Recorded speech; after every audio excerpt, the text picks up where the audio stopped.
الحمد لله رب العالمين والصلاة والسلام على رسول الله الأمين وعلى آله وصحبه أجمعين أما بعد فالسلام عليكم ورحمة الله وبركاته. سخن امروز ما قبل از افطار در رابطه با مسئله بسیار مهمی است. خب روزه گرفتن نیز مسئله بسیار مهمی است. ماه مبارک رمضان نیز مسئله بسیار مهمی است. روزه رکنی است از ارکان پنجگانه اسلام. همان گونه که یک خانه برای خود پایه و اساسی دارد، ستونهایی دارد، اسلام نیز ستونهایی دارد که این ستونهای پنجگانه اسلام هستند: شهادتین، نماز خواندن، روزه گرفتن، زکات دادن و به حج رفتن در صورت استطاعت. اما اون چیزی که موضوع صحبت ما قبل از افطار در این روز گرامی است، در این روزی که امیدواریم الله سبحانه و تعالی عبادات ما را در آن پذیرفته باشند، روزه گرفتن ما را پذیرفته باشد، مسئله است از روزه مهمتر. مسئله است از روزه گرفتن مهمتر. ما نمیخواهیم از ارزش و مقام روزه گرفتن بکاهیم. همان گونه گفتیم روزه گرفتن ماه مبارک رمضان رکنی از ارکان پنجگانه اسلام است. اما دو رکن از این رکن عظیمتر هستند: شهادتین و نماز خواندن. ما چیزی که میخوایم در رابطه با آن صحبت کنیم مسئله رکن دوم، یعنی نماز خواندن هست. نمازهای 5 وقت: نماز صبح، ظهر، عصر، مغرب و عشا. چرا میخوایم ما در رابطه با نماز خواندن صحبت کنیم؟ چون اشتباهی است که متاسفانه میبینیم برخی از برادران و خواهران مرتکب اون میشن. به همین خاطر نیز و اشتباهی است بسیار خطرناک، اشتباهی است بسیار بزرگ. به همین خاطر نیز بر خود واجب دیدیم که یکی از برنامه‌های خود را قبل از افطار در ماه مبارک رمضان به این مسئله بسیار مهم اختصاص بدیم. آری، اشتباهی که برخی از برادران و خواهران مرتکب اون میشند این است که والعیاذ بالله نماز خواندن را ترک میکنند. ببینیم در ماه مبارک رمضان روزه میگیرند، این سختی را متحمل میشن، چیزی نمیخورن، چیزی نمیآشامند، از مفطرات روزه خود را دور نگاه میدارند، اما والعیاذ بالله نماز نمیخوانند. یا اگر نماز هم خواندند فقط در ماه مبارک رمضان نماز میخوانند، بعد از ماه مبارک رمضان هیچ. غافل از این که مسئله بسیار مهم. برادران عزیز، خواهران گرامی، خواهش میکنم که این مسئله توجه کنید و این مسئله را خوب یاد بگیرید و به کسانی که مبتلا به این مسئله هستند، به این اشتباه هستند، این مسئله را با آنها متذکر بشوید و با آنها بگویید. برادران عزیز، خواهران گرامی، مسئله بسیار خطرناک است. و این مسئله این است که علمای اسلام در رابطه با تارک الصلاة، یعنی کسی که نماز نمیخواند، به 2 گروه تقسیم شدند.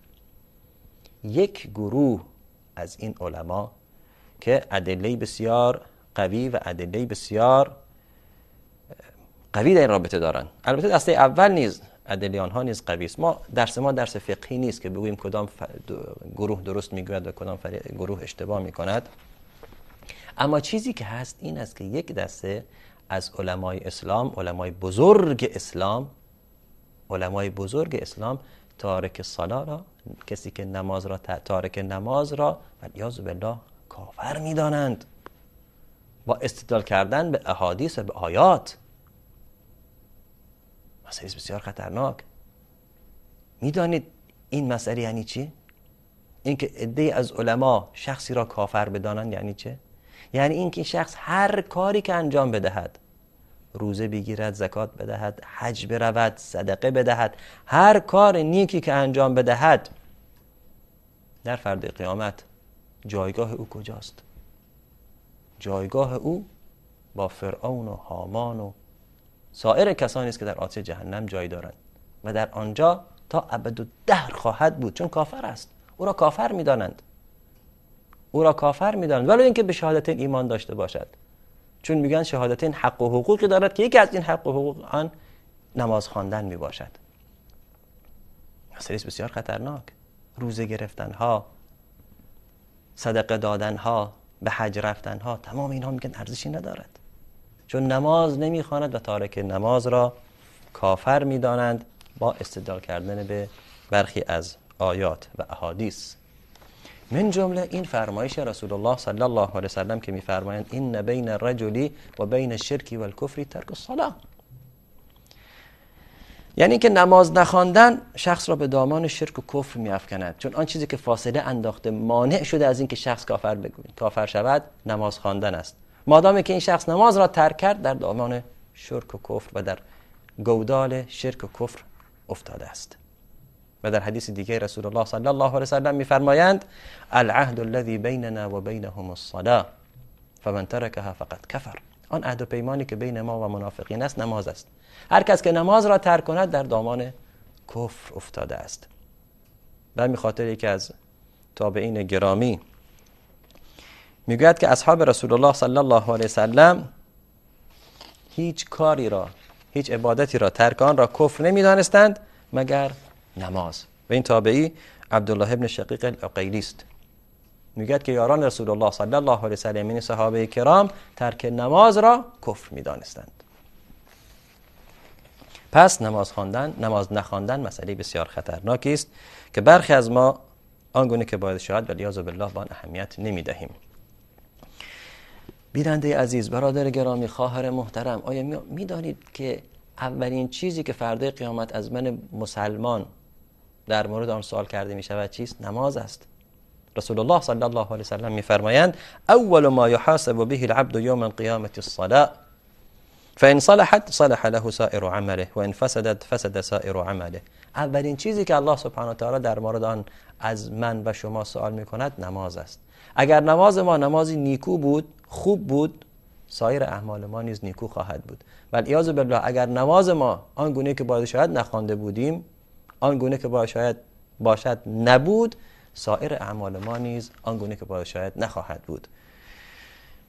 به تأخیر افکندن نماز بدون داشتن عذر شرعی و اهمیت ندادن به آنها ویل و تباهی را بر انسان به بار خواهد آورد. ویل گفته شده نام صحرایی است، مکانی است در آتش جهنم. و به طور کلی ویل همونگونه که در آیه آمده است فویل للمصلین الذین هم عن صلاتهم ساهون. به طور کلی یعنی وای به حال نمازگزاران. چرا؟ این در مورد نمازکاران است، نه کسانی که نماز را ترک کردند. حتی کسانی که نماز می‌خوانند اما به نماز خود لامبالا بودند، نماز خود را آنگونه که باید شاید ارکان و واجبات آن را به جای نمی آوردند، الله سبحانه و تعالی می‌فرمایند وای به حال آنها. چه نمازگزارانی؟ وای به حال نمازگزاران. چه نمازگزارانی؟ آن نمازگزارانی که نسبت به نماز خود لامبالا و سهل‌انگارند.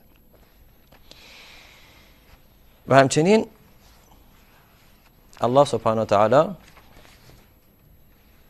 بیان داشتند که نماز یار و مددکار ماست. چرا ما این یار و مددکار خود را از دست بدهیم؟ چرا ما به این یار و مددکار خود اهمیت ندهیم؟ الله سبحانه و تعالی گفته یار و مددکار شماست در سختی ها، در مصیبت ها، در هنگامی که ما به یار و مددکار احتیاج داریم. نماز یار و مددکار ماست. همونگونه که رسول الله صلی الله علیه وسلم هنگامی که با سختی روبرو می شدن خطاب به بلال می فرمودن که یا بلال ارحنا بها یا بلال، ما را آرامش به ما بده ای بلال با اقامه کردن نماز. که وارد نماز که شدیم تمام این سختی ها و مشکلات را از یاد ما خواهد رفت، احساس آرامش خواهیم کرد. هنگامی که در مقابل الله سبحانه و تعالی آن عظیم قرار میگیریم، میدونیم که هیچ چیزی نمیتواند ما را شکست دهد و هیچ غم هیچ چیز را نباید بخوریم. الله سبحانه و تعالی میفرمایند واستعینوا بالصبر والصلاه، و از صبر و نماز کمک بگیرید. و همچنین نماز اگر آنگونه که باید و شاید به جای آورده شود دور کننده ما از گناهان و بدی هاست. الله سبحانه و تعالی در این باره می‌فرمودند ان الصلاة تنها عن الفحشاء والمنکر. نماز دور کننده و برحذر دارنده از بدی ها و زشتی هاست. پس برادران عزیز، خواهران گرامی، باعث مسئله نماز خواندن اهمیت بدهیم نماز بخوانیم، نماز را فراموش نکنیم. رکن است عظیم از ارکان دین مبین اسلام و همچنین بایستی نماز را آنگونه که باید و شاید به جای بیاوریم. امروز نیز متذکر می‌شویم خودمان را و شما ای برادران و خواهران عزیز را به جایزه‌ای که الله سبحانه و تعالی در هر روز از روزهای ماه مبارک رمضان به ما روزه‌داران عطا می‌فرمایند و این جایزه عظیم دعایی است مستجاب. این وقت یعنی قبل از افطار وقتی است بسیار مبارک برای دعا کردن. دعا کنید برای خود، برای زن و فرزندان خود، پدر و مادر خود و سایر مسلمانان که این وقتی است بسیار گرامی. امیدواریم که الله سبحانه و تعالی دعاهای همه ما را مستجاب گردانند. و السلام علیکم و رحمت الله و برکاته.